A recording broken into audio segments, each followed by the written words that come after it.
Yes, friends. On a Friday, it's OGP, the One Giant Podcast, where you know it. I'm your host, Adam Armbrecht, coming in without Andy Makowitz for this one, emergency podcast style, live over on YouTube. So emergency and so live that the episode that I just recorded gets trumped by the rumor, speculation, news just breaking this afternoon that the New York Football Giants are actively seeing what they could do and what they could get in return for wide receiver Kadarius Toney. I literally inside of the episode that may get chopped up and turned into something at some point. The conversation I was having, highlighting that Kadarius Toney didn't show up for the voluntary mini camp, saying that listen, you can say it's not a big deal, but you can also look at it and understand Joe Schoen and Brian Dable echoing sentiments with their interview with Bob Papa, saying, we want guys that come in that are dedicated, driven, hardworking, showing it on the practice field, showing it in the film room, and then ultimately showing it on Sundays. And the players that have that level of commitment and that show that level of production are going to be the ones that are rewarded with playing time when it comes to getting out there on the field. And in contrast, just for that little bit extra context, for whatever Kenny Golladay is going to be short or long term, for the New York Football Giants, he showed up, right? Like he showed up. He said all the right things. He maybe threw a little bit of shade at the previous coaching staff, whatever it is, but he's there and he's ready to play. And this is first rounder from last year. And again, previous regime.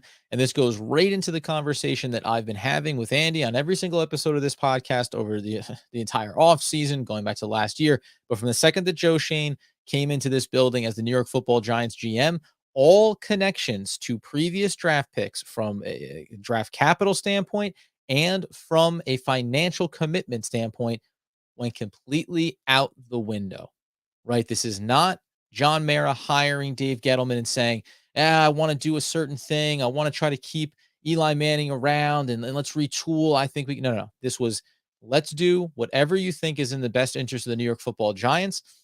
And if you think for a second that Brian Dable, and Joe Schoen, who said they've met with all the players, they've reached out to them, just watched a great interview with Azeez Ojulari and with Andrew Thomas that Victor Cruz did over on Giants.com, where they talked about what is Dable like. Fun character, interesting guy. He said, Andrew Thomas, he hit me up just randomly and said, hey, what are you doing? And when Thomas replied, no, nothing much. Said, but he's just that kind of guy, checking in on his players.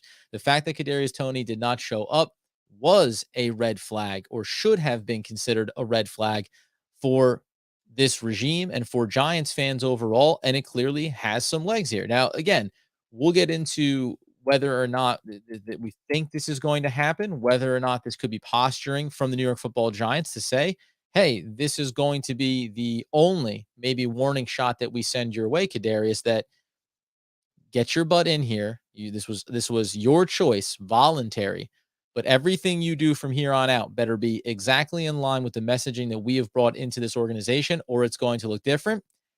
My sense would be, and I think Pat Leonard was the first one to report this, reputable, a name that can be trusted around these things. My sense is that they already had those conversations, not just with Kadarius Toney, with everybody. Show up, do the work, be rewarded accordingly, be a part of the process that this franchise is now entering into. Kadarius Toney is not a part of that. So now we start to think about what is possible here for the New York Football Giants to get for Kadarius Toney. Remember, taken last year, you're talking about a prospect. He's at the high end. We know that it was a small sample size as far as what he was able to do on the field. Excuse me one second, as we just get the old chair into alignment here. We know that it's a small sample size. We know that he dealt with injuries. So from a pure player standpoint, there's two angles that you can take with this. You can look at this and say the New York Football Giants can move him as soon as possible before the draft and then put themselves in a position to replace him. And again, turn this page over here. If that's going to be the case, interesting to think about where is the sliding scale of value. My immediate reaction would be New York Football Giants try to get something near the top of the second round, maybe in the second round. I think would be an acceptable return on Kadarius Toney, given the limited but very electric sample size that he gave last season. Whether or not they have to settle the way that we're hearing about with a Saquon Barkley or with a James Bradbury, right?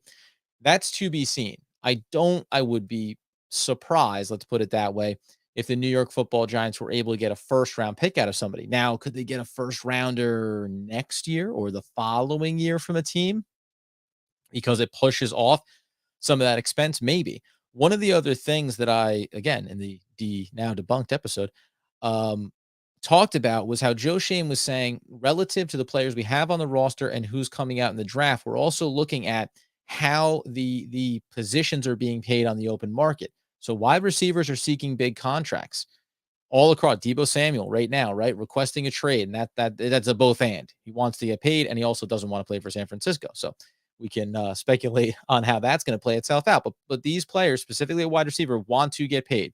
So it's a both and here internally as well, because the Giants now find themselves in a position where they're essentially saying, not only are we already a year into the timeline of this young wide receiver, and we know they'll have the fifth-year option on him, but so they have 4 years of control left on him, and the cost is relatively low. But he's not our guy. Now we compound the fact that he's a player that we're not necessarily sure if he's going to be the piece that we can really build our offense around. Or I'll go a step further. Maybe they do know that he's not going to be the piece that they build an offense around from a wide receiver group standpoint. Now you look out and you say, okay, we know the financial circumstances they're in. When is the time to get out on them? This is this. Oh, not dissimilar. And just to reset the table, if you're coming in live over on YouTube, obviously the breaking news: Kadarius Toney. The Giants are actively having discussions with teams around the league to see what they could get in a trade for him, because he did not show up to any of the voluntary mini camp or the walkthroughs earlier this month as well. And that was clearly against the messaging of Joe Schoen and Brian Dable and how they wanted players to approach this off season for the New York Football Giants. So that's where it's set right now. The next piece, though, is then saying, if you're the Giants and you're trying to turn this thing over, how far down the road do you want to go with a player that you don't have the intention of bringing back? And we can contrast this with Saquon Barkley. Andy and I have discussed it. What are they going to do? Are they really planning on re-signing him? I think it goes in that same boat. Now, Saquon Barkley has done everything right on and off the field, shy of the injuries, which he can't control, and we understand that. But why have the guy on the books for another year if your intention is to trade him? Why risk Kadarius Toney? Listen, he had some small, minor injuries last year. We're talking about serious injuries now, potentially, right? We're talking about injury risk to a player that another year from now, or is his value going to be that much higher? I think he gave an electric sample size. I think teams got to see him showcase that skill. We understand he can be a human joystick type of player. And arguably, every year that he gets older is another year that teams will look at the draft and say, yeah, but I can go get a guy like that. I can go into the draft and see players that I think can match that type of production. Here's a guy that had 39 receptions last year for 420 yards in 10 games that he played. Obviously, missing 7 of them in total, and didn't start the season, by the way. He was healthy, but couldn't get himself onto the field, which I think is another red flag. 57 targets, 39 receptions. So the catch rate is 68%. Only had 3 rushes, so no real sample size is there. The overall total touches, as we say, 40 to 10 yards per, so 40 to 26 total yards from scrimmage. I mean, the bottom line is this guy has more than showcased that he is capable of being an electric talent. What it really comes off to me as, and you go back to last year's draft, and we talked about the trade down and what it meant for the Giants. How about that now? You traded down to get these extra picks. You didn't draft Rashad Slater. And now the guy that you took is not even going to be a part of this organization within a year. Less than a year, right? He'll spend less than a year as a New York Football Giant potentially. That's where we're living right now when it comes to Kadarius Toney. And I'll say to you, Giants fans, which I count myself among, I'm fine with it. It's the exact same premise that I've had about every single player on the Giants roster. Joe Schoen comes in, he evaluates the talent, he evaluates the needs, he evaluates the cap room, and he says, this player stays, this player goes. Unlike the previous regimes that we have seen with John Mara as the owner, Joe Schoen clearly has the ability to execute decisions that he sees fit in the best vision of the New York Football Giants. Now it's just about a matter of what you can get. And if we're thinking about, I ran that mock draft the other day. I'm going to run another one here, and I'm going to take this very much into account. Now you're talking about what? Maybe being able to add another top 40 pick, let's say. Like, let's just be, cautiously optimistic around it. What if you can get another top 40 pick? Now all of a sudden, even if you trade back or say you stand pat at 5 and 7, you get your offensive lineman. It all breaks perfectly, and you pick up Sauce Gardner from Cincinnati. You get your lockdown corner. You know that you're going to move James Bradbury at some point during the draft, maybe in training camp, et cetera. Okay.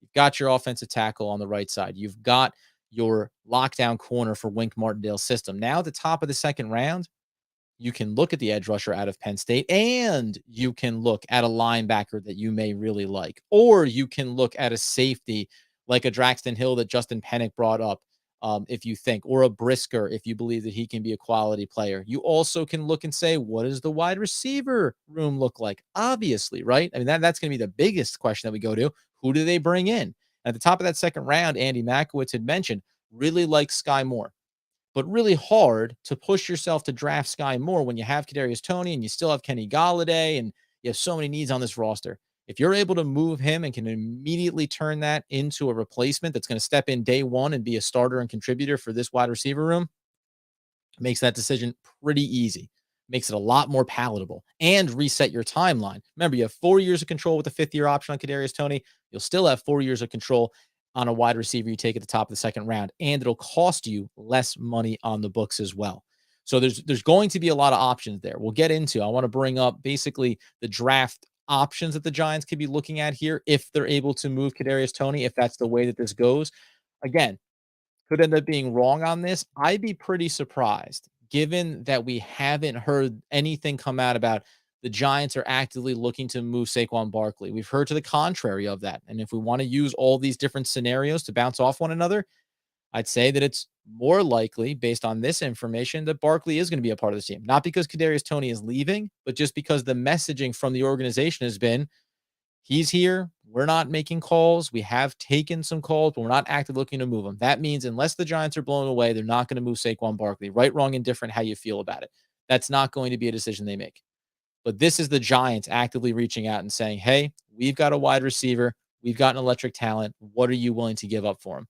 The New York Jets would certainly be a team that would want to be in on that conversation. One would think, what are they willing to give up to get him? Would they be comfortable giving up their high second rounder to bring him in? Would the Giants be comfortable moving him right across the stadium if that was the best offer on the table?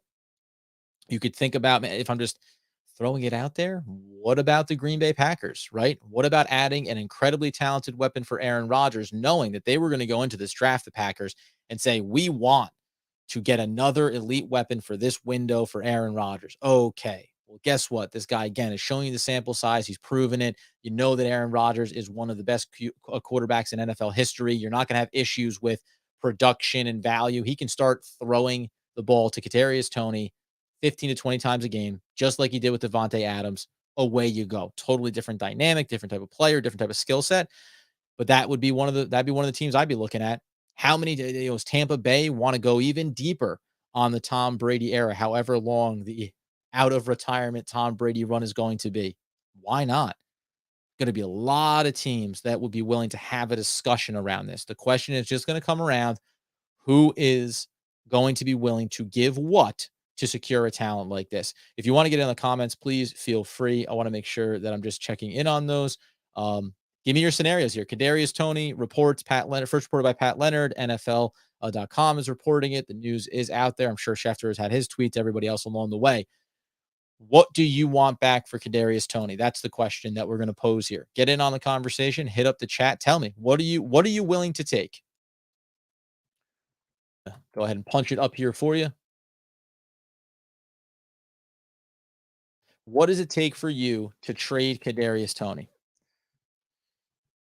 Does it have to be a first rounder because you gave up first rounder to get him last year? I'd say wipe that out of your mind, right? Because there's going to be talented wide receivers in this draft class that teams could say, well, I can just take a wide receiver in the first round if I want. I can draft a Christian Watson to whatever level you think that he was coming out or is coming out of college versus Kadarius Toney. I can draft him at the back end of the first round if I want. I can draft him at the top of the second round if I want. I can draft Sky Moore, right? Do I need to go get Kadarius Toney for a top 40 pick. If there are teams that see the run on wide receiver and don't get one of their guys and they say, I'll give you pick 50, 55, something in that range, is that enough for you to say, yep, go ahead, get him out of here. Let's roll this over and give ourselves another valuable asset. You think about inside the wide receiver room right now. Let's take it from another angle. What are the New York Football Giants going to do in the NFL draft if they look at their roster and they see a coming off injury, don't know when, if he'll be able to get back on the field for the New York Football Giants in Sterling Shepard, longest tenured New York Football Giant in the organization right now. You've got Darius Slayton, a 5th-round pick, who certainly looked like a bit of a breakout, bit of a steal in the draft in his rookie season. Did not match that, right? Catch percentage was not good. Drops were awful. We thought, in theory, coming into this year with the other player in the wide receiver room we know, Kenny Golladay, you say, okay, but now Kenny Golladay, now Kadarius Toney, maybe Shepard gives you a little bit something. They signed 2 tight ends and Seals Jones and also added in Akins, excuse me. Now you're okay. These are all receiving weapons. Maybe Darius Slayton can have some success now in and underneath all these other options. But if you start to take away the biggest, most dynamic one in that receiving room in Kadarius Toney, what does that look like for the production of these players? Got Who we got there? Jamil the King. Why would we trade him? This is dumb. Send him to Dallas. We'd love him. Well, there you go. There you go. Listen, I mean, I'm not telling you. State your case. Why shouldn't they trade him? If the premise has been set, we'll take it back to the top here as we're running it live on YouTube. If the reports are that Brian Dable and Joe Schoen came into the organization and said, hey, here's the standard we're setting for all of our players. If they had conversations, Joe Schoen said he talked with Kadarius Toney. Dable said he talked with Kadarius Toney, wanted to know what he did in college that he liked, that was going to work with the system. They said the same thing with Kenny Golladay. What did you like that you did in Detroit? How are we going to best utilize your skill set and the things that you like to do in an offensive system? If Kadarius Toney basically took in that communication and said, yeah, I'm good. I'll show up when I show up. Why would a new regime care? I'll reset this again. I'm not saying that Kadarius Toney isn't talented. What I am telling you is Joe Schoen doesn't care that he was drafted in the 1st round last year. It's not his draft pick. And Joe Schoen, will the intention be 4 years from now, after the 5th-year option, be to pay this player an exorbitant amount of money? Now, is 4 years pretty far off to be thinking about? Maybe. But for a franchise that doesn't feel like they're in a win now mode, they know they're retooling, rebuilding, trying to fill in needs on this roster. What is having him on this roster going to be? General managers in general, they think about, and Joe Schoen has said this, I think about this year, and I'm also thinking about years 2 and years 3, right? So that just in terms of the perspective on it, I'm not saying that you can't have this kid play for you for the next 2 years and then trade him before you get to that 5th-year option situation, right? Of course, that's 100% an option they can have on the table. Yeah, and I get you, man. If we're over on the live chat, I get that you always trade away the best players. What I'll say is, Janoris Jenkins again. I'm picking out the names here that you're getting, that you're speaking to. JPP is a great example, right? The Giants stood by him after the firecracker injury that injured his hand, and then ultimately moved on from him. And you can obviously look at the production that he had and say, hey, this guy managed to be a very consistent player going forward and went on to win a Super Bowl. Obviously, with Tampa Bay, I can appreciate it. When it comes to Janoris Jenkins, again, that's about the state of where the franchise was versus where he was in his career. It just made sense to move him.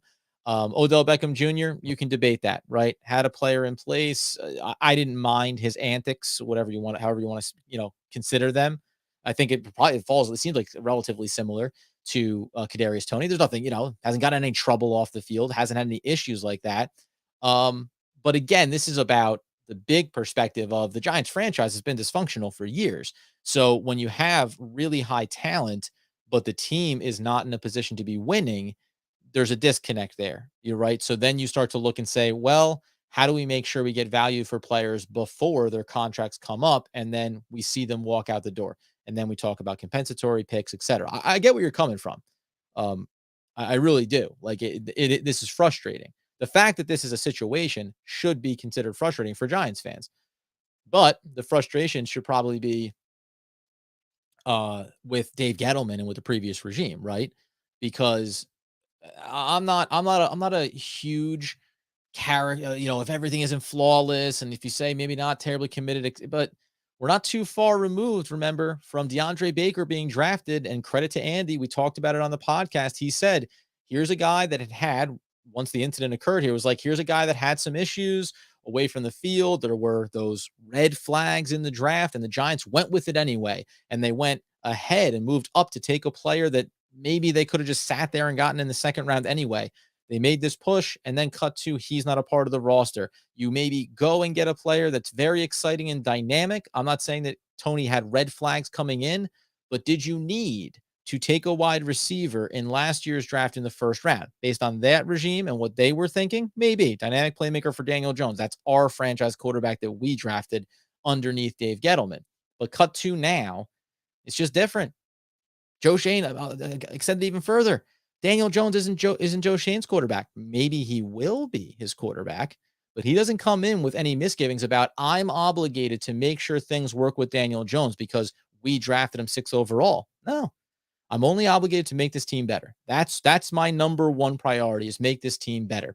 And it goes down to the Kadarius Toney too. First round draft pick does not mean anything. Yeah, we're definitely going. Oh, we got conflicting, right? We got the King saying, I know we're not going to win this year. We got Sean Lee saying we are going to win this year, and I like that positivity. We've batted around that conversation of can this team win this year or at least be competitive. You guys forget so quickly. I think I can actually hear. Let's go ahead and throw these up here. I'm do myself a disservice. I can have them right up here on the screen for everybody. Forget so quickly before DJ goes out. We were in play for the playoffs. Yeah, I mean, listen, I'm not.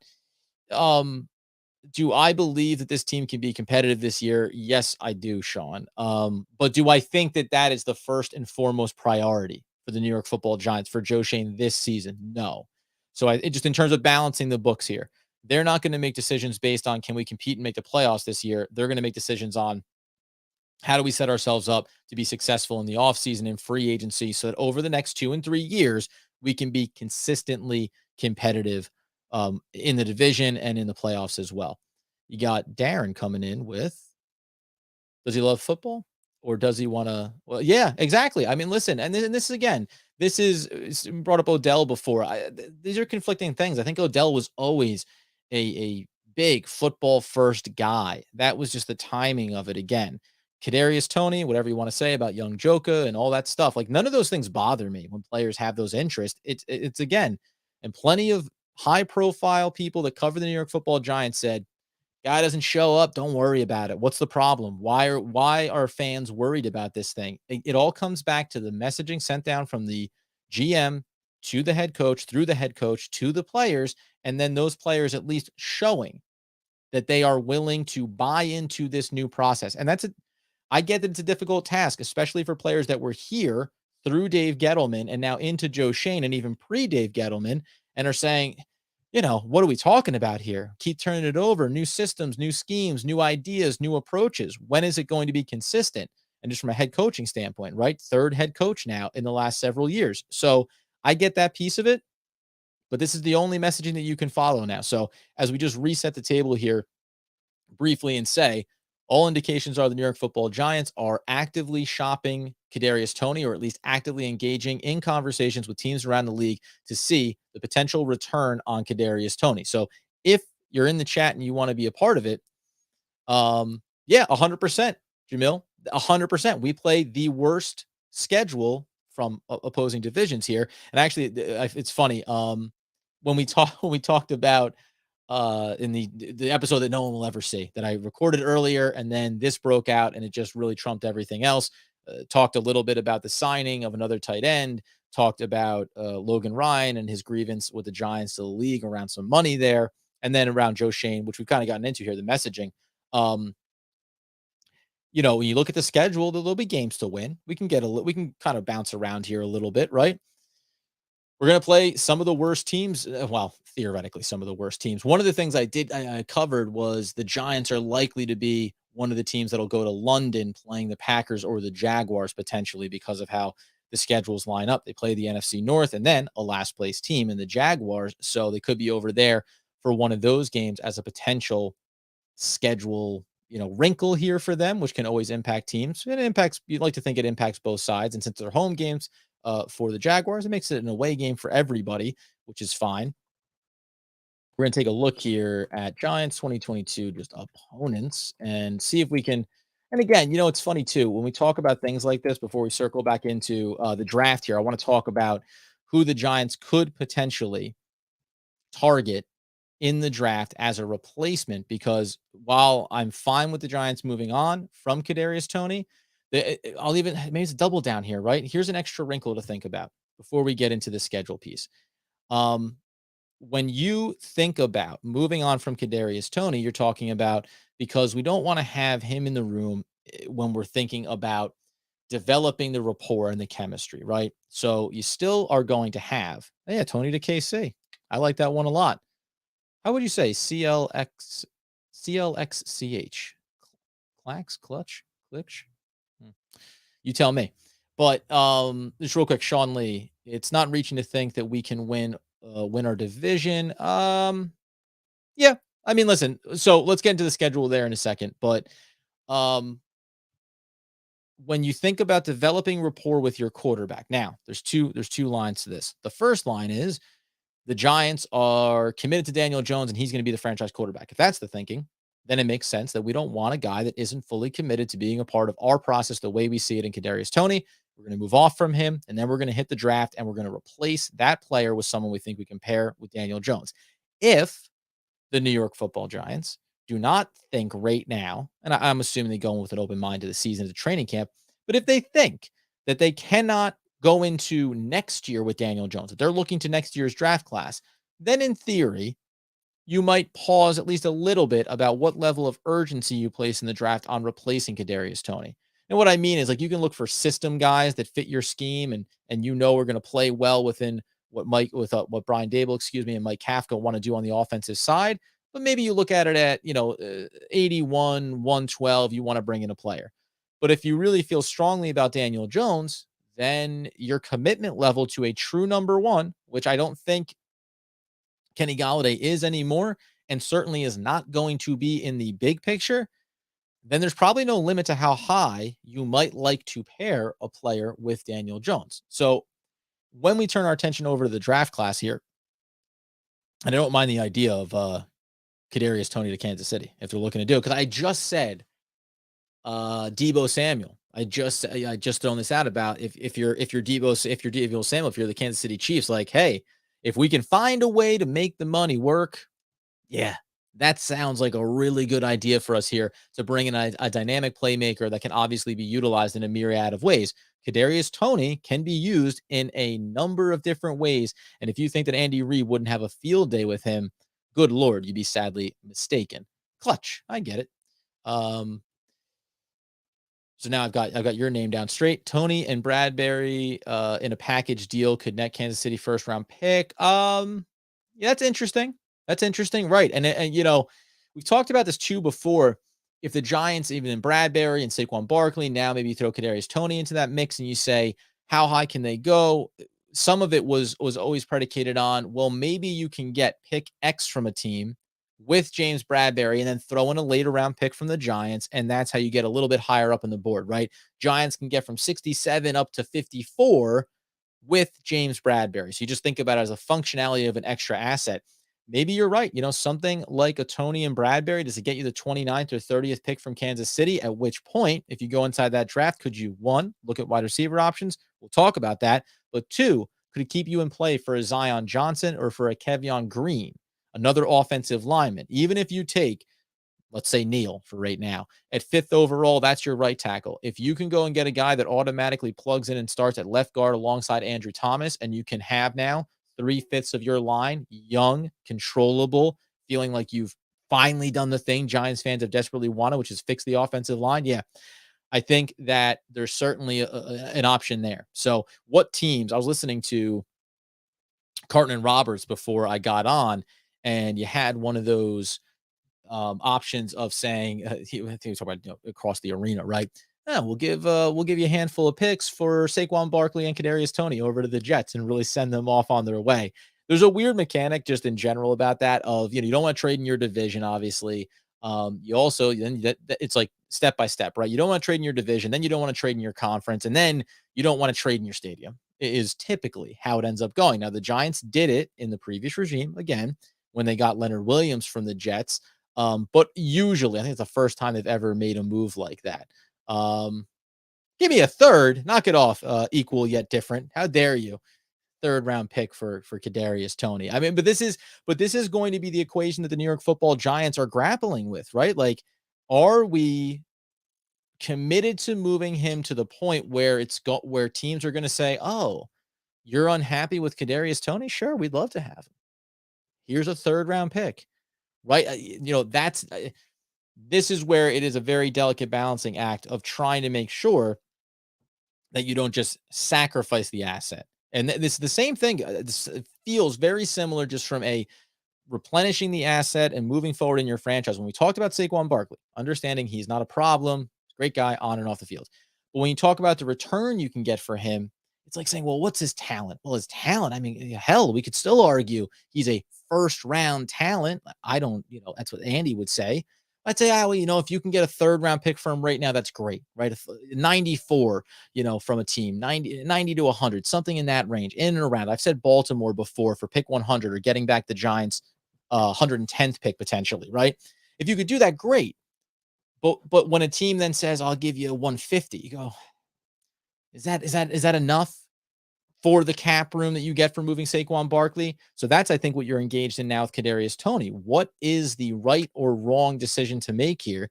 Let's see what else we got. Joe traded for him in his dynasty for a 2023 first and bought stock of him on a predicted strike yesterday. There you go. Look at you. Look at there you go. So tricky. Things get tricky when news breaks like this. Adjusted a scheme to the players as well as Wink. We have the talent scheme, everything. Yeah. Listen, I'm on board with you, man. I mean, I like the positivity. I will say, and if you've ever listened to the podcast or followed us on YouTube, if you haven't, man, thanks for coming into this right now. Like the channel, man. Subscribe to it. We're going to be doing mock drafts leading up to the draft. We're going to be doing the coverage all throughout the off season. Go get the podcast wherever you get your needs fulfilled. Shameless little plug for ourselves here. But it's funny when we get into predicting what we think is possible for the New York Football Giants this upcoming season and where Vegas has the over under at.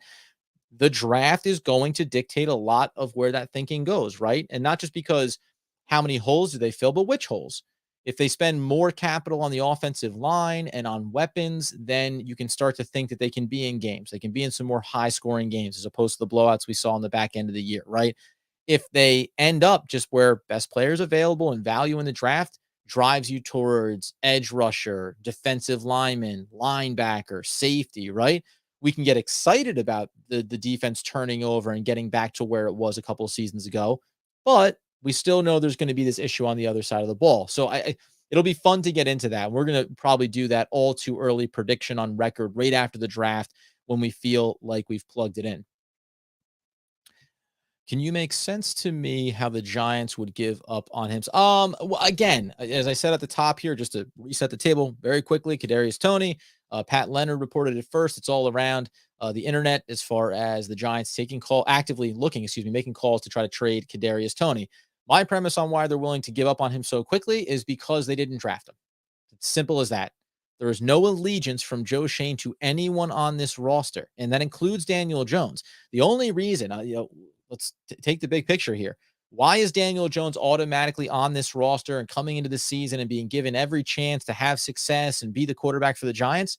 Because he has no value, and because he was locked into a cap number, and because the Giants are in cap hell. That's it. If the Giants had more money, they would have probably moved off of him.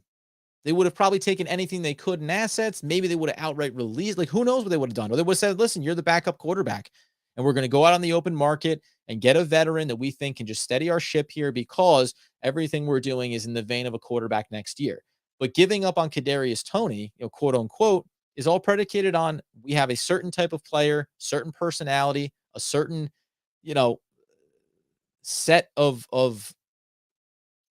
skills, demeanor, attitude that we want. And you heard it in Brian Dable's press conference. You heard it in Joe Schoen's press conference. You heard it in the little clips that you got from them at the NFL Combine. They want a certain type of player. And it's not about personality or off-field interest or anything like that. It's just a mentality about getting better and being a part of the team. And Kadarius Toney, in a very short amount of time, gave an indication that he doesn't necessarily see himself as being someone that needs to prescribe to the same set of rules, right? And for a player that is absolutely elite and electric, but also had injuries last year in his rookie campaign and only played in 10 games, it's hard, man. It's hard to swallow that pill. Saquon Barkley, for all of his injuries and for everything that I've said, um, around, needing to trade him and thinking that, end of the line here. Saquon Barkley's he has far more reason to say, I'm not coming into voluntary stuff. I've had, multiple seasons of injuries. I've been an electric rookie running back. I do everything right on and off the field. I don't want to show up to this stuff, but he is. And by the way, it's both serving, to put out a good foot forward with the new regime and also serving his own value. I'm a guy that shows up and does what's necessary, right? So even if you're going to trade me or if I'm going to be here, I want to get paid, all those things. It makes sense. Same thing for Kadarius Toney. Even if you don't want to be a part of the Giants, you don't like the fact that you were drafted by one regime and now a new one comes in and whatever it's going to be, you don't want to be here. You don't like New Jersey. Fine. But showing up and quietly telling Joe Schoen, hey, listen, I think I'd rather be somewhere else, then all those mechanics can work. And getting you somewhere else that much quicker is going to be possible. All you're doing now is hurting the way that other teams may perceive you. And you're also, of course, hurting the New York Football Giants' opportunity to get back maximum value. Yes, I did hear Blue City Empire Sports talked about this a little bit at the top here in what was the debunked episode that we didn't get to do. Yes, Logan Ryan is filing a grievance around $3 million based on an injury clause inside of his contract that the Giants did not pay him because he was injured in the had offseason surgery, and we'll see where that goes. It would impact the cap, obviously, for the New York Football Giants. They had adjusted already Adoree Jackson's number. We know they had adjusted Sterling Shepard's number, Blake Martinez's number. So we'll see. Maybe they'll have to go somewhere else to look to bring down a cap number to free that up if it ends up going through. I don't have the full details as far as what that will mean and whether or not it's likely or unlikely that the Giants will be on the hook for that. What do you think the realistic price tag for the Giants take for this is what I said. Listen, realistically, so let's turn our attention over to how the Giants can look to replace him and the way in which that could impact him. And then we'll circle back, man, because it's a good conversation. We'll circle back to the schedule here and we'll talk about record as well. When we go inside the draft, you're talking about some of the higher guys, the Garrett Wilsons, the Williams, the Londons of the world. We can move past that. If the Giants are looking to replace him and then also thinking about this year's draft class and where they like to take an asset, players you can think about would be Sky Moore. His average ADP over on Draft Buzz is 58. Now, do I think he'll go a little bit higher than that? Yes, I do. A lot of ones he's going up. If the Giants wanted him, taking him at 36 would be a real option there. Obviously, Christian Watson, draft combine. I was big on him just before the combine. The combine proved it, and then everybody else got wise to it. And now he's right now 52 on his ADP. After that, though, this is why I think it's interesting, and it's about value, certainly. But after a guy like Christian Watson, everybody else, even John Mechie out of Alabama, he's going 66 average ADP as well. Then you get into Calvin Austin. He's going 90, 76 for David Bell out of Purdue. As you work your way down that wide receiver list, what you're really noticing is 88 for Ross out of Clemson, who I don't like and I would want the Giants to stay away from. He's been a bit of a disappointment. Tolbert, obviously, 78 average ADP for Robinson coming out of Kentucky. Alec Pierce, who I really like, says a 77 right now average ADP. I would assume that he's going to go a little bit higher than that. The point being is there's a gap here. There's a gap between top 40, 45 and then 70, 65, 70. There's a 20 pick selection in this draft where the gap of the talent I don't think is necessarily going to be worth the selection.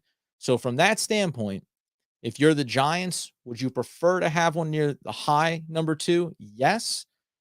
And if not, I wonder if teams that have multiple assets where you'd say, but if you give me something in the 70s and also something in the 110 20s, right? If you can give me a 3 and a 5, would that, 3 and a 4, would that be enough for the Giants to say these are two players? And we talked about it in the mock draft. We talked about it over the course of the podcast. If the Giants look at this draft and they say at picks 5, 7, 36, 67, and 81, let's start right there. We expect to draft 5 day one starters.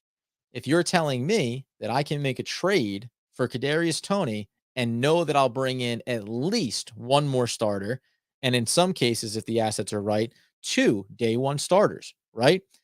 Now you're talking about, and depending on what position they're targeting at 112, maybe there's some viability there too. But saying that you could go from having a player that we weren't sure what was going to be long term, we don't know if he wants to be here, and now we've turned that into 2 more day one starters for our football team. Yeah, you got to love it. And who knows, maybe it's Kadarius Toney and 112 to get 2 of those picks somewhere between 50 and 80 or something along those lines. The value chart is interesting. We've heard it about Deebo Samuel and his trade request, where some people were saying maybe multiple 2s would get the job done, the Jets being in that conversation, right? Any team that has multiple draft picks in every round and then multiple draft picks in rounds next year, I think that those are the teams that you look at and say, hey, we certainly have, the capital to quote unquote sacrifice around this opportunity, because we can give you a second round this year, a third round next year, and still see ourselves having picks in every single round for 2022, 2023, and beyond, right? So I think that that's probably the equation that some of these teams are doing. Unless you're 100% a win now mode team that is willing to give something up and say, that's it, we've lost that entire round. Third round's going by the wayside. High third round, we're done.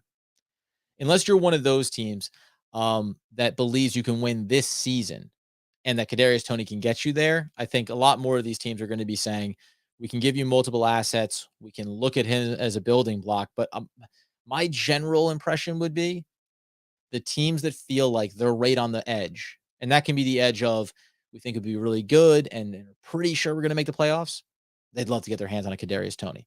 Teams that are saying, well, we know we're making the playoffs, but if we add Kadarius Toney, now all of a sudden we're going to AFC, NFC championship, right? So those are the teams that I think you really look at and say, they'll be willing to give up the most to get them, and certainly maybe over a couple of seasons. Justin Bragg, Kadarius Toney to New England. Yeah, another weapon. We know they added one, obviously, from Miami. Bill can handle Tony's drama. Sure. Yeah, I'm sure he could. Listen, I'm all for it. Whatever gets the job done, friends. You want to send him to the AFC, organizational ties. We know, nice little love fest between Bill and the Giants and the Patriots. It's all good. Yeah, I don't care. Again, whatever gets the job done for me, is really all that I'm concerned about. So, for me, if we assume that something in around, like I said, can you go as high as top second? Maybe, maybe not. But if I'm looking for replacement parts here, the equation that you'll start to do is how high then are the Giants willing to draft a replacement? The guys that I like, I've said them before, Alec Pierce, obviously out of Cincinnati. I like Christian Watson very much out of him there. There's a guy that I've liked. I'm just saying him here because I love him and I think that he's worth it. And that's Dontario Drummond out of Ole Miss. He's a late round draft pick, but someone that I think would be very valuable for whatever team ends up getting him. Um, it can change the dynamic of how the Giants approach the draft. Let's go back to the premise. If the New York Football Giants and Brian Dable believe that we do have our franchise quarterback in Daniel Jones, we just got to work him into it. We got to get the pieces around him. Then you can start to speculate on the idea of Giants get their offensive lineman at 5. They trade down from 7, maybe into the teens, and they pick up another asset. They've already moved Kadarius Toney, right? So now they're sitting there and they have picks 5. Let's say they trade with Houston. They also have pick 13. They also get a mid-second there. I think it's something around 55-ish or so, maybe from Houston, or they're later. Well, let's say they get one in the 70s from Houston, and that small move from 13 to 7. So we're going to pick at 5. We're going to pick at 13. We're also going to pick at 36. We're also going to pick maybe at 50 with a trade for Kadarius Toney. Then we're going to pick at 67. Now we're going to pick in the 70s from Houston, and we're going to pick at 81. I've got 7 picks in the top 81 of this draft. That changes what you can accomplish, and then it changes the equation of at 13, are we now sitting there saying that what a and I think, some of these guys are gonna go well before then. But here's one to think about. How far down do the Giants end up trading back from 7 where Chris Olave becomes a real viable option? He's a player that Andy and I had scouted coming out of last year for the draft, ultimately stayed back. When you talk about a player that you'd have no real need to go after someone like this necessarily, unless you were trading away Kadarius Toney, he's a route runner technician. We know that he's incredible on deep routes, sees and tracks the ball in, can be a versatile weapon, lines up in a lot of different ways, and is reported as being a dedicated, hardworking, driven guy, wants to get in the film room, wants to be better. He's all the things that you want. He checks all those boxes. So, can the Giants trade back to the late teens and then end up taking a first round wide receiver to immediately replace Kadarius Toney? Oh, yeah, they could. And then everything else that you do after that is about filling in the pieces around them. Something that I do want to get into. I'm going to come right back in here. We'll wrap this up. I don't know how long I've even been going for, if I'm being honest, but yeah, we're about the 45-minute mark. So we'll go a little bit longer. I want to hear additional ones. We've heard Kansas City. We've heard uh, talking about send them over to New England, obviously. But let's also, what are you willing, if you're Giants fans enjoying this, what is the lowest return that you will take for Kadarius Toney? What are you willing to take for Kadarius Toney? I personally would say you have to at a minimum would be multiple picks that involve a third rounder and then maybe another asset next year, another third, a fourth. That would be the bare bones absolute floor minimum. From a value perspective, I think you can still look at the outcoming draft class and you can say, well, look at the players that you're talking about in the second round, top of the second round, back into the first round. If Kadarius Toney is right on their level, then you have to be willing to give up, or you'd like to think to request a top of the second round pick, right? So that's probably where I think the ceiling ends up being, and certainly something depending on them that the Giants could get. There you go, Eric Powell, Bradbury, and Tony to the Patriots. That's another good one. Let me see if we can put that one up on the board there. There you go. I like that. Yeah, I'd be down with that. Yeah, and these tandem ones, and that's the other part of it too. We heard it get mentioned in the chat there. If we think about it from the perspective of can the New York Football Giants put Bradbury and Kadarius Toney to the Kansas City Chiefs for X, right? Is the back end first rounder for those two players? Okay. How high of a single asset could you achieve by packaging these two players? That's a very interesting perspective on it. Someone threw out the Saints. I mean, they said, give us I don't say third or fifth, fourth rounder there for Kadarius Toney, but that's an interesting one too, because they're a team that's right in a state of flux. They know they've had some issues maybe with Thomas, maybe just bringing another disgruntled wide receiver potentially, but that's a team that I think still looks at themselves with their defense and says, we can get right back into this mix here. We just have to have the balance of weapons and talent and everything else. So, and it's only going to be 3, 4, and $5 million over the next couple of seasons for Kadarius Toney. So you are going to have a relatively low cost asset for whatever team goes with them. You think it's fake? I'm just going to call you Lackin 45. You think in the sense of you think it's fake in the sense that it is intended to influence Kadarius Toney to be committed to this team, or you just think it's flat out fake? I mean, it was reported by Pat Leonard, who's a respected coverage around the league. So I have a hard time, hearing that report and then having it be kind of verified from a number of sources and saying um, that it's not that it doesn't have legs and everything about this tracks, right? Remember, by the way, you can go back to last year and they talked about this with Kadarius Toney, where it was dealing with, I think, the ankle injury, and they said, yeah, he's going to come out for practice, and said, nah, it's no good. I'm not going to go. And when you looked around a team having a bad season, not winning any games, with a dysfunctional coach and a terrible offense, and guys were playing through those little minor injuries we talk about, like the writing has been on the wall a little bit. I think that here's one thing I do agree with you, Lakin, is I think they love the skill set of Kadarius Toney. I think they love how he would fit into a Dable, a Kafka system. I think the skill set is fantastic. But again, when you're turning over a franchise, you're trying to set this table. and I'll bring it back to Saquon and give credit to Andy, who's been on this train for a long time. There is a balancing sheet in terms of cost and value with the players that are going to represent your franchise. Now, certain guys, like your quarterback, certain positions, Daniel Jones, he can be the perfect person on and off the field in terms of his commitment. But if he's not good enough, he's not good enough. Saquon Barkley could be worth $7.2 million, knowing he's going to walk in free agency just to have someone who's going to do everything they possibly can for this team, whether it's as much for himself as it is for the New York Football Giants. That's what I think a little bit of the difference is. Yeah, I believe you, Eric. The corner need is certainly real.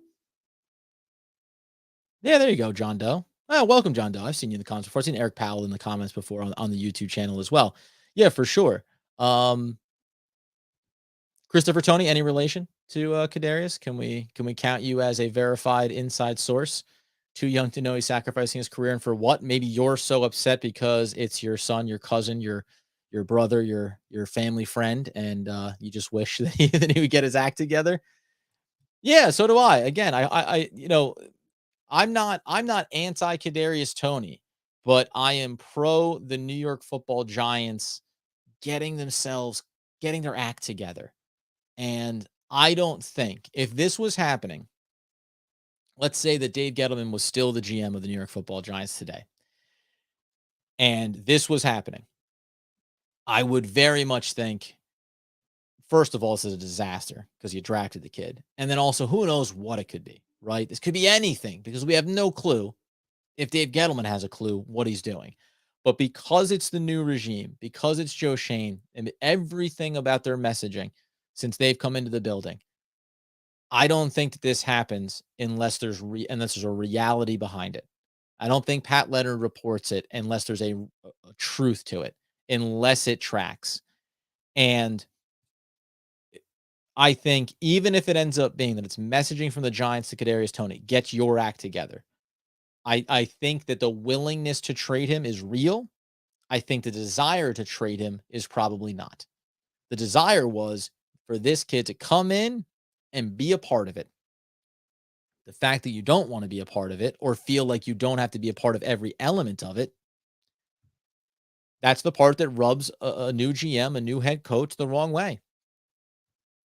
Right? That's what it comes down to. Yep, I agree with you, Eric.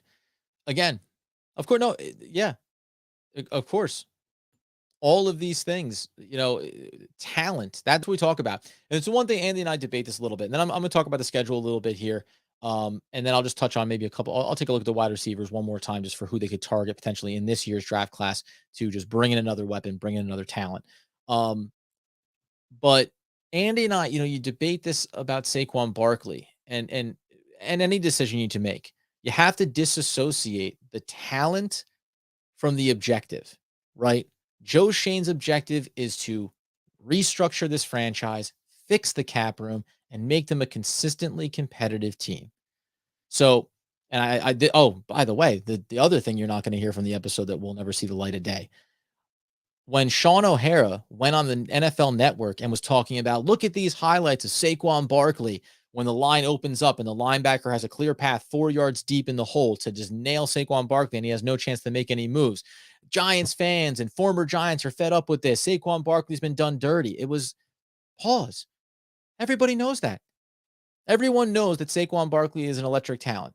Everybody knows that the offensive line has sucked. That's not what we're talking about. We're talking about money on the books for a player in the final year of his contract that you wouldn't think the Giants intend on re-signing. That's what we're talking about. And I'll even go a step further.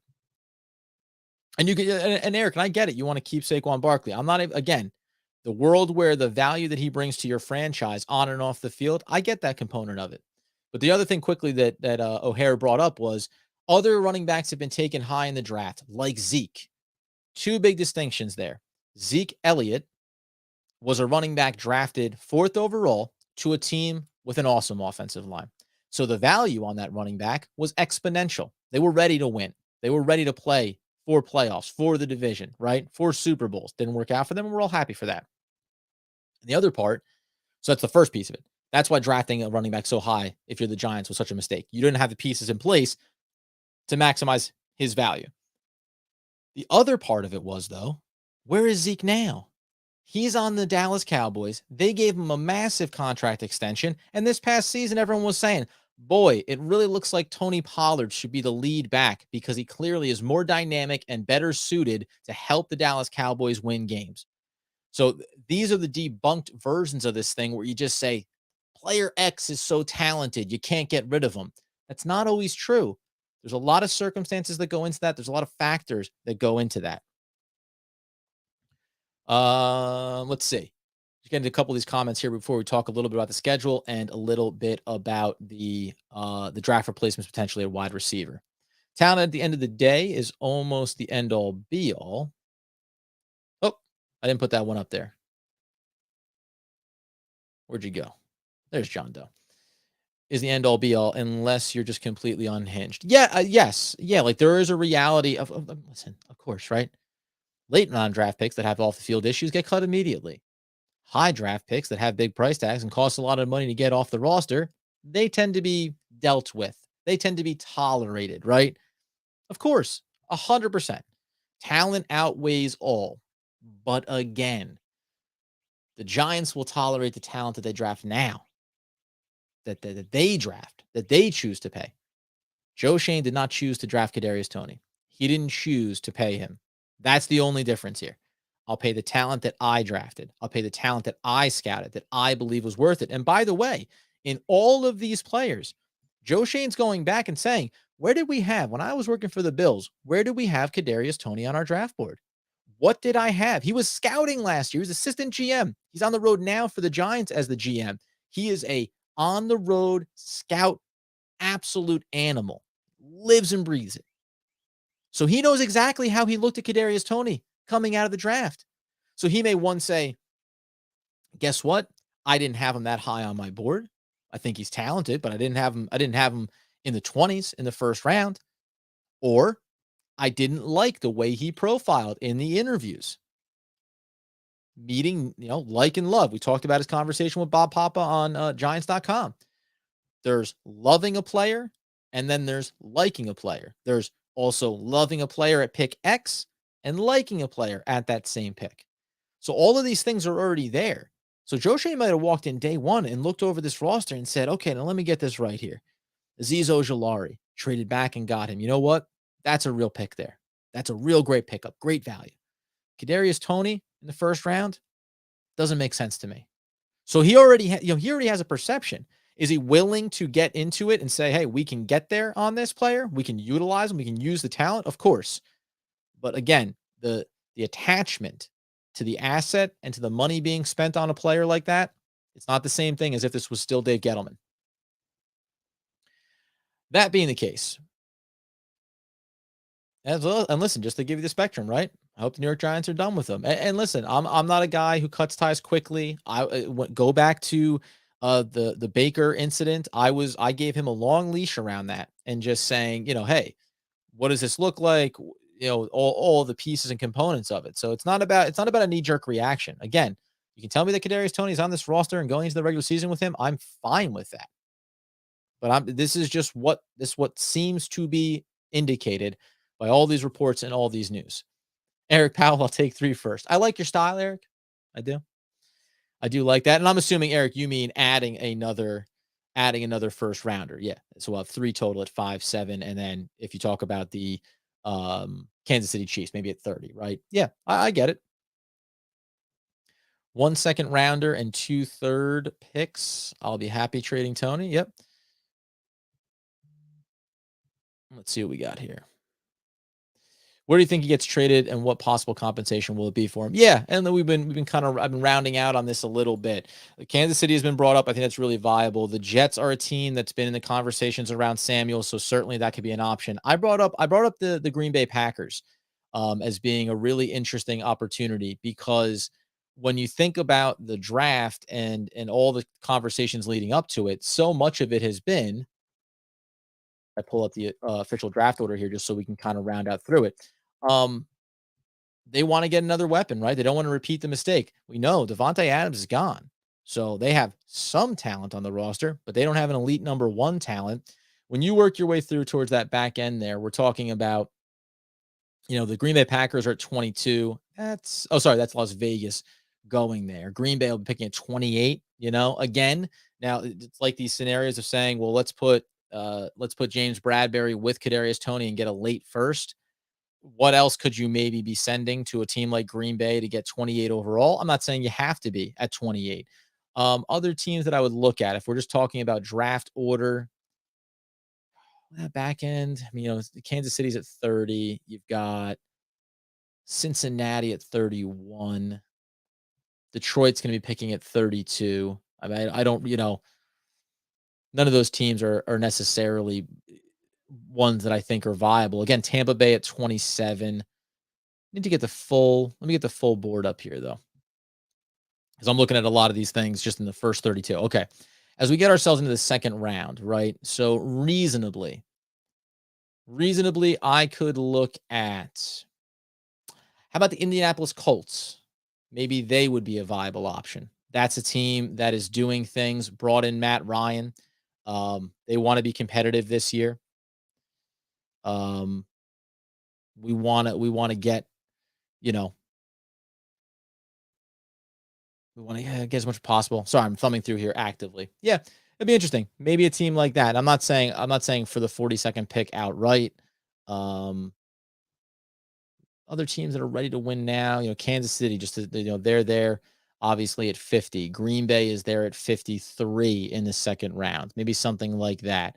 Um, Arizona, Tampa Bay is at 60, right? So you start to think about, I think you start to look in that range. I think that straight up just player for pick, I don't mind the idea. Yeah, and again, and then we'll talk a little bit schedule here. I'll take one last look at the draft. 10th pick from the Jets. Yeah, that's not going to happen. That's not gonna that won't be the way that this works. Just because, first of all, he's drafted in the 20s in last year's draft class, and there's no, if he had been on the field for every single game and had put up 100 receptions, et cetera, then all of a sudden the talent is exponential and someone's willing to do that. Nobody's giving up a higher pick than where he was drafted, just as a baseline, let alone a first round pick would be a real push to get there. Um, yeah, we talk a little bit of general draft here. I think that Sauce is the guy. I think Sauce he fits everything that Wink Martindale is about. He's a guy you leave out on the island on the outside. He has the length, he has the size, he has the speed. I've heard people talk about, like, reports on him are like he will be not just the number one cornerback for the New York Football Giants. He could be one of the top cornerbacks in the league this year, right? And that's nothing to say nothing of Stingley, but I think that's the player that the Giants would love to plug and play, assuming that Bradbury's on the move here and assuming that they have that need and that hole. That's my just general draft board. And I said I'll do the mock here later tonight. My general draft board would be offensive lineman. You can take your pick here. Everything is speculated. There's a part of me that looks at Neal in the same way that I looked at Andrew Thomas when he came out, just in terms of, this is a guy that maybe on paper was the consensus number one, which Neal was. And then by the time he got to the draft, it was like, you got a Quanu, you've got, Cross, and what could it look like? And some talented players went to some other teams. But now here we are entering year number 3, and we look at Andrew Thomas and we say, does didn't blow your mind at the combine. Doesn't necessarily look like this, athletic freak across the line, but it looks like he's going to be one heck of a left tackle for us, anchoring that line for the next decade. I look at Neal that same way. Big guy, big body. So if you secure him at 5, then it's about, is Sauce Gardner still there at 7? Or you can vice versa. I've run a lot of mocks where all 3 offensive linemen are there at 5. And if Gardner's still there, you take Gardner at 5. As long as Joe Schoen and the Giants say, we're comfortable with any of these offensive linemen. You can't risk at all that in behind you at 6 with Carolina, that you can end up losing an offensive lineman that you really covet. So that's probably the only difference there. And then of course you're looking at the cornerback class overall. There's some guys that I like as you work your way through the draft. Kyler Gordon out of Washington. He's probably going to be a guy you have to take 36 if you want to make sure you get him. Not going to be there by 67, and then that in between ground. Martin Emerson out of Mississippi State's another guy, big guy, that is scouted and said, I mentioned this in the last draft mock I did, a guy that is looked at as if he went and played at safety at the pro level, which is what he was recruited for going into college, then he could be a high second round pick. Or he's a third rounder if he wants to stick a corner. So I think you get into a little bit of an interesting ground there where maybe at 67, probably not there at 81. How do the Giants view those players? If you think that one of these guys in the second or even third round is a player that may not be there week 1, but by week 17 of his rookie season, you go, there we go. We got our guy on the other side from Adoree Jackson. Then you can be a little more flexible at the top of the draft. Let me just get into some of these comments here and we'll loop back on that schedule a little bit. I wouldn't want to hear.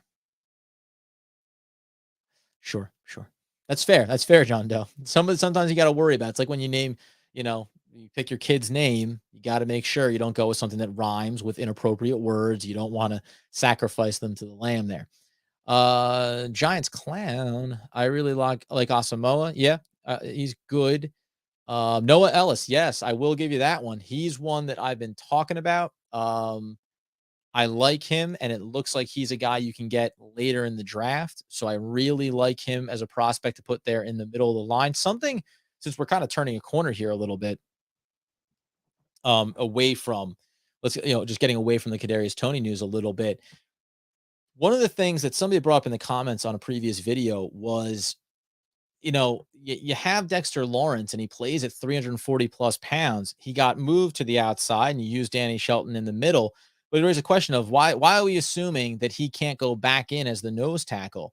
And if you agree with that premise, then all of a sudden you start to look at some players in the draft and go, well, now, if I'm saying Leonard Williams, Dexter Lawrence, and player X, that can look a lot different too. Or this or a rotational player that you think can do both things because short term, let's strengthen that defensive front there. But long term, is Dexter Lawrence going to be a guy that gets paid in the offseason? Are they going to pick up his 5th-year option? Right. So there's things inside of that become pretty interesting as far as players of the Giants may like.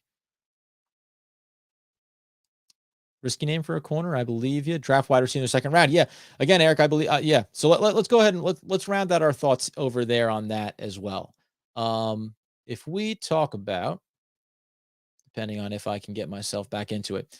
All right, let's get back into that draft class, and we're saying, like you say, if it's going to be somewhere where you want to take a wide receiver in the second round in order to replace him, maybe you're going to get capital for Kadarius Toney, somewhere in that range as well. Guys that I like, as I said, Andy's big on Sky Moore. I like, don't love him. I love Olave, although I think he's going to be a first rounder. That seems pretty clear cut with his 4.39 speed.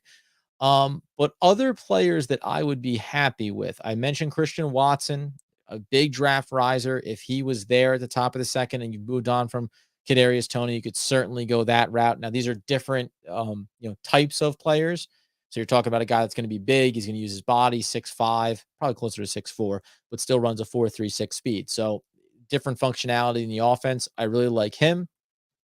And then if we work our way through the other players that I'd probably enjoy bringing in, mentioned Alec Pierce. I'm also a fan of Romeo Dobbs. I just like I like knowing that he was the consistent target, multiple 1,000-yard seasons at the college level, right? So he's been in that role where he's been relied upon with consistency. I like Shakir at one point out of Boise State, average ADP of 85. Don't love him necessarily at this point, but there's only a handful of guys here that I really love as far as replacements go that I would spend that second round pick on. Yeah, George Pickens there. Yeah, I see George Pickens getting mentioned. I like that as well. Um, but again, yeah, and it highlighted here, right?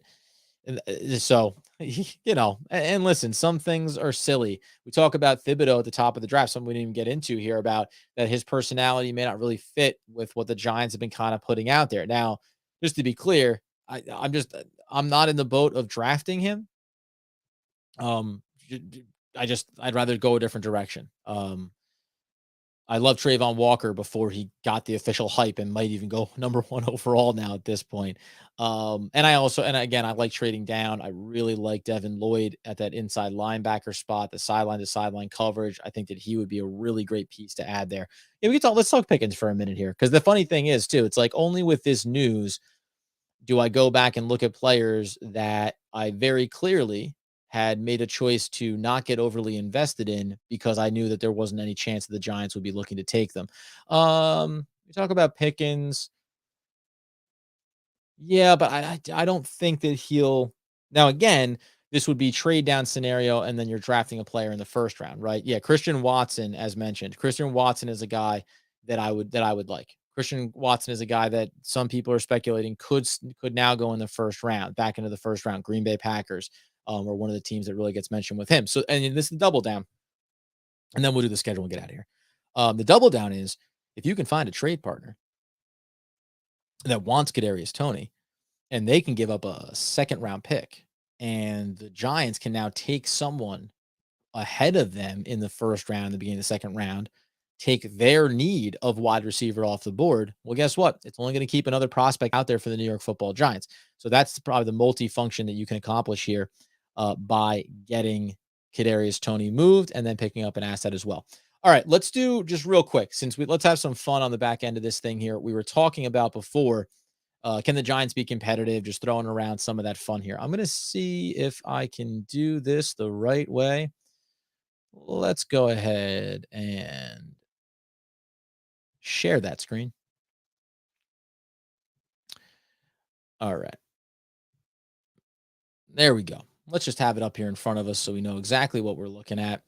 Home and away games. So, if we're talking about evaluating what the Giants can do if they have a very successful draft class, Andy and I talked about the over under being set at 7 and 7.5. And at some point, you're saying, so you're telling me that the New York Football Giants can win 7, 8. And then if you're saying they could win 8 games, what's stopping them from winning the ninth game if we dreamed once upon a time?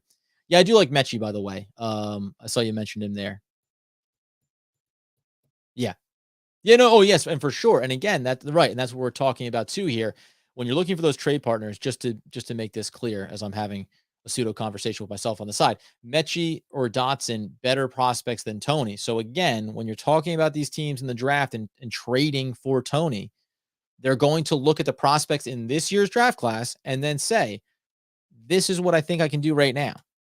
Do I need to trade for Kadarius Toney and have X concerns or whatever it may be, and what value am I going to place on it? That's why I think it's somewhere. I'd say I'm going to say it's closer to. We're talking about the Giants picks. It's going to be closer to 67 than 36, and maybe there's a little something extra in there as well. But that would probably be my thought. Something closer to 67, and with a kicker involved as well. And maybe if the Giants want to have that pick at the top of the draft, Kadarius Toney and 112 for pick X. Or, as so many people have said, maybe you end up being able to find that sweet spot like Kansas City where you can send a receiver and a cornerback and get back a couple of really nice assets.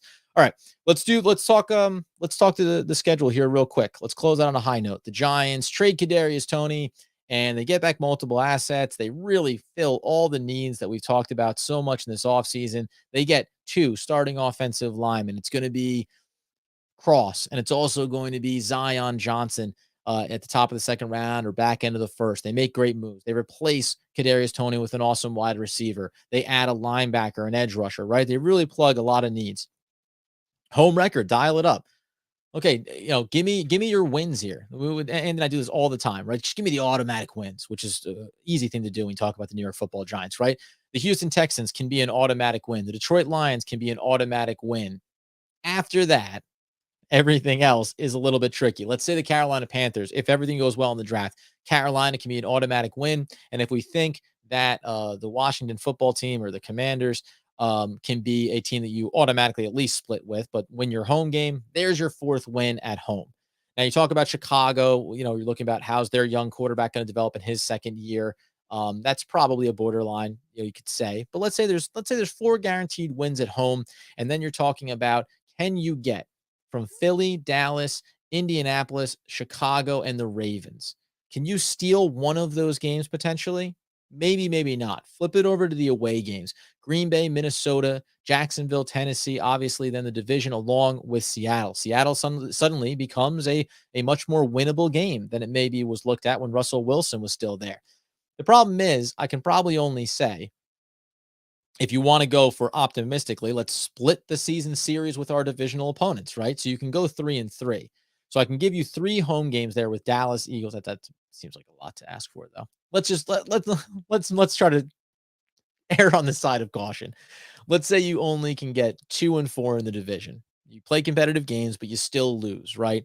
So you get swept by the Cowboys, and you split with the Eagles and with Washington, right? So that means you get let's say 2 wins at home, along with Houston, Detroit, and Carolina. So you get 5 home wins. Then when you're on the road, you're not getting any of those wins in the division. You can get Jacksonville. You can say you could get Seattle. And then I think the other maybe toss-up game could be like a Minnesota, right? But you're talking about having 2 more games there with the 5 you're getting at home. You're at 7. And then it's just about, by the time you've played these teams late in the year, have you developed, right? Has the offensive line gotten stronger and stronger week by week? Has Daniel Jones performed consistently to give you an opportunity to win? And whatever receiver you bought into the draft, or if you end up bringing in another running back and replacing Saquon Barkley, how has this new offensive scheme developed under Dable and Kafka? What is the impact of Wink Martindale? Giants have a lot of athletic players that didn't get a lot of reps last year, and a player like Ellerson Smith who didn't even get to see the field really. What do these guys look like? It's probably not. It's probably not out of the realm of possibility. Oh, look at this. I'm going to throw this one up, make it official. 11-6. Good Lord. I love it. And let's go with, okay, Eric gave his full rundown here. Carolina, Detroit, Chicago. You're putting the Colts in there as they can beat. I'm surprised by that. The Colts are a very good team, and they did things to make them as close to a lock for the playoffs as possible. But you said the Jaguars there as well, the Vikings, Seattle, that's 7. Yeah. Yeah.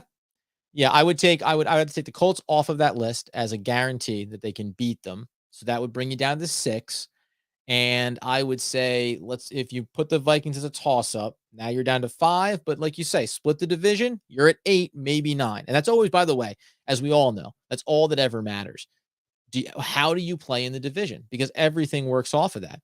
If you get the job done, and you split, even if you just go 500, okay, that's 3 wins for you now. And then there's the other games you need to go out and achieve. And by the way, the funny thing about doing this now is that you're talking about, Jacksonville Jaguars. Yeah, they're awful.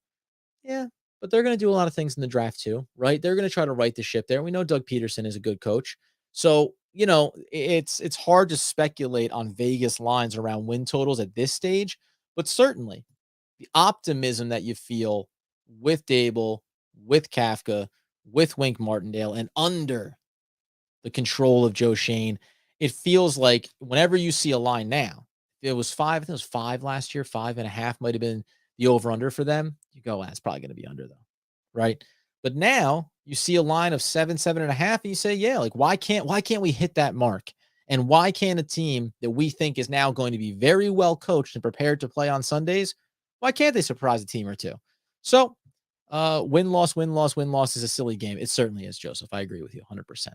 But it's all right to have a little bit of silliness as the news breaks today that potentially the New York Football Giants could be moving on from their 2021 first-round draft pick in Kadarius Toney. All right, we're going to wrap this one up.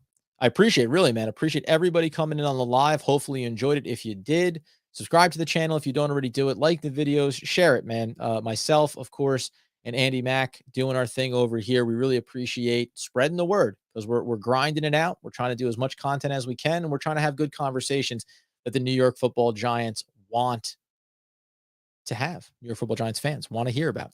How dare you? Hold on a second here. How dare you? How dare you 0-13? Then 0-4. I like that you broke it up. You know what? Full credit to you, sir. That was very clever. 0-13 to start, but then a strong 0-4 finish. So like I said, get the podcast wherever you do, subscribe wherever you can, spread the word if you so choose. And as I said at the top, we'll be doing draft night coverage live. Going to try to set up a few people that I've been connected with from YouTube, from podcasting, from Sportscaster, where we had done some live streaming content over the years. The likes of Ray Rout, who covers the NFL at large and also the Patriots. A guy like Lawrence Owen, who covers the Colts on Colts Law and also does some work film study wise. So let's see if we can get those guys involved. Obviously, we'll see if Andy comes in. Mention Pessimistic Mike. If you listen to the podcast, he could be in here live as well. Yes, sir, Joseph. Be in for the draft party. Get in. We're going to try to very tight window to do this. Make it possible for you guys to be able to call in and be live as well and give your thoughts ahead of the picks and then digest and give your grades out, your all too early grades that we like to do after the picks come in as well. So we'll do everything that we can from that standpoint. Thank you so much for checking in with us. We'll keep you updated on the Kadarius Toney news. And as Andy Makowitz would always want, need, and demand the people know, as always, let's go Big Blue.